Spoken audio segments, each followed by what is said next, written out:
Hey guys, welcome back to our YouTube channel, and in today's video I'm going to show you how to hide typing on Snapchat. Launch Snapchat application first. Now from here just go to the chat section on your Snapchat account, then tap open a conversation with your friend, then tap on your friend's Bitmoji on top. Now from here just tap on the three dots that you see at the top right corner. Now go to chat and notification settings that you see over here.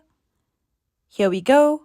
Now tap on notification settings again at the bottom of your screen. Now over here turn on the toggle for mute chats and select the option according to your choice. Then tap on done. Now after you do this, you would be able to hide typing notification on your Snapchat account. So this is it for today. And at last, don't forget to subscribe to our YouTube channel for more upcoming videos.